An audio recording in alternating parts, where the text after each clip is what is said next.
एक बार फिर आप सभी का स्वागत है। भारतीय वायुसेना की ओर से ऑपरेशन सिंदूर को अंजाम देने के पीछे सेना के अधिकारियों का यह मानना है कि पहलगाम की हर चीज को ऑपरेशन में शामिल किया गया। महिलाओं का सिंदूर उजाड़ा गया। इसका बदला लेने के लिए ऑपरेशन सिंदूर नाम दिया गया। ब्रीफिंग में भारतीय वायुसेना और सेना की 2 महिला अधिकारियों को बैठने की वजह भी नारी शक्ति को बताया जा रहा है। जन टीवी के साथ खास बातचीत में एयरफोर्स के पूर्व एयर कमांडर चंद्रमौली और स्क्वाड्रन लीडर विभूति मंगल ने खास बातचीत में कई बातें साझा की। भारत के पराक्रम का सबूत एयर स्ट्राइक और हम कहें ऑपरेशन सिंदूर, जिसको लेकर के अगर हम बात करें तो क्या कुछ इसका बैकग्राउंड और किस तरह से इस तरह के ऑपरेशंस को अंजाम दिया जाता है। हमारे साथ एयर कमांडर चंद्रमौली जी हैं। सर, इस तरह के जो ऑपरेशन किया जाता है, पहले हमने बालाकोट में किया, तो क्या लगता है आपको कि कैसे, कितना समय लगता है, क्या कुछ रूपरेखा तय होती है? देखिए, इसको स्ट्राइक करना दूसरे देश के अंदर सबसे बड़ा होता है इसकी प्लानिंग, और प्लानिंग तब होती है जब आपके पास में क्रेडिबल इंटेलिजेंस हो, यानी कि उधर कहाँ जाना है, किसके पास जाना है, कितना बड़ा मकान है, कितने लोग होते हैं, उसको वो इन्फॉर्मेशन जब आती है तो उस पर कितना डैमेज करना होता है, उसकी प्लानिंग होती है। तो एक जहाज अगर 2 बॉम्ब गिरा सकता है, मिसाइल गिरा सकता है, तो उस एक जहाज के लिए कम से कम नहीं तो 14 से 18 जहाज उसके सपोर्ट में होते हैं। कोई जहाज रिफिलर होता है, कोई जहाज उसके जैम करने के लिए रडार के लिए होता है, कोई जहाज सर्वेलेंस के लिए बड़ा होता है जो उसके हमारे जहाज के ऊपर अटैक नहीं करें। ये प्लानिंग हमारी बहुत ज़रूरी होती है। तो पहले इंटेलिजेंस आती है, कहाँ क्या करना है, उसके बाद में प्लानिंग होती है, एक बहुत ही गजब की प्लानिंग होती है, अच्छे से एक्सपर्ट होते हैं, और फाइनली वो जहाज तैयार होते हैं कि हमको इस तरह की मिसाइल चाहिए और इतना दूर जाना है हमारे को, और टाइम चूज किया जाता है, रात को है, दिन को है। ये प्लानिंग हमारी हुई है और इसका नतीजा आपके सामने आया हुआ है कि 9 टारगेट जिनके ऊपर प्लानिंग हुई थी, सटीक तरीके से अपने ही देश में रह करके एलओसी बिना क्रॉस किए हमने मार किया हुआ है, और अच्छी तरह से मार किया हुआ, निस्ते नाबूद कर दिया हुआ है। ये हमारा अचीवमेंट है भारत फौज का। सर, अब क्या लगता है कि कोई जवाबी कार्रवाई पाकिस्तान कर सकता है? जी हाँ, जरूर करेगा। उसको भी प्रेशर उसकी जनता से है और पॉलिटिकल प्रेशर उसके ऊपर है, और जरूर करेगा। अब वो क्या करेगा, 2-3 तरीके हैं। अपने जहाज भेज सकता है, जैसे उसने बालाकोट के बाद में भेजा था, तो उसको मार खानी पड़ी थी, F-16 उसको मारा गया था, वो मार खाएगा।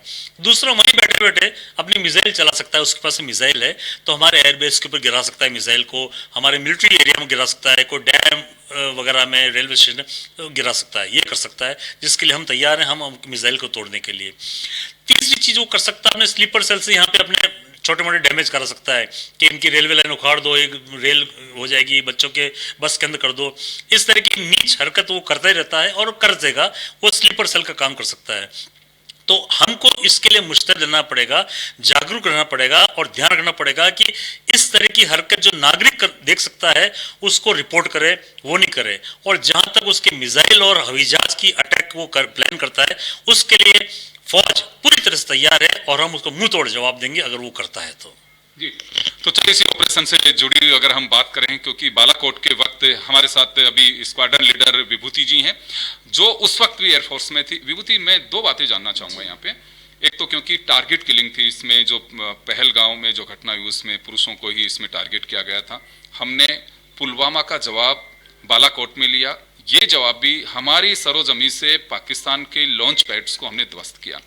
2 बातें, एक तो ऑपरेशन सिंदूर के पीछे क्या मोटिव लगता है, दूसरा हम ब्रीफिंग की बात करें तो महिला ऑफिसर्स को मैं देख रहा था उसमें कि उनको वहां पे बैठाया गया, कोई खास वजह कही जा सकती है इसके पीछे? जी। तो आपका पहला सवाल कि ये हमने यहीं से लॉन्च किया, बहुत ही अच्छा स्ट्राइक प्लानिंग था।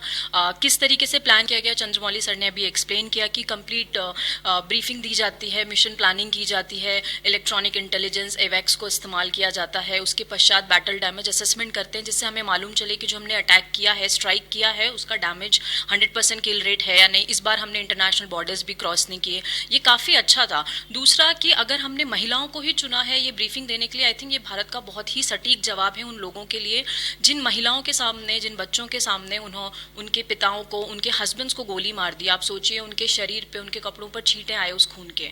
तो आई थिंक जब एक महिला अपने सिंदूर की खातिर लड़ने आती है, उन बच्चों को तैयार करती है जो देश की आने वाली जनता है, कितने स्ट्रांग वो बच्चे बनकर आएंगे। जब ये महिलाएं इतनी ताकतवर हैं तो इनकी फैमिली, नेक्स्ट जनरेशन कितनी स्ट्रांग आएगी। और देखिए कि मुझे लगता है कि जो मशीन्स होती है ना, उनको नहीं पता आदमी और औरत का भेदभाव क्या होता है, लेकिन जब हम औरत को स्टेज पे खड़ा करके बोलते हैं, और हमने रिप्रेजेंटेशन के लिए colonel Qureshi, wing commander Vyomika, दो इतनी प्रतिभावान महिला ऑफिसर्स को चुना, तो ये बहुत ही करारा जवाब है ये बताने के लिए कि ऑपरेशन सिंदूर के नाम को बिल्कुल जस्टिफाई करती हैं ये महिलाएं जो सिंदूर का प्रतीक हैं।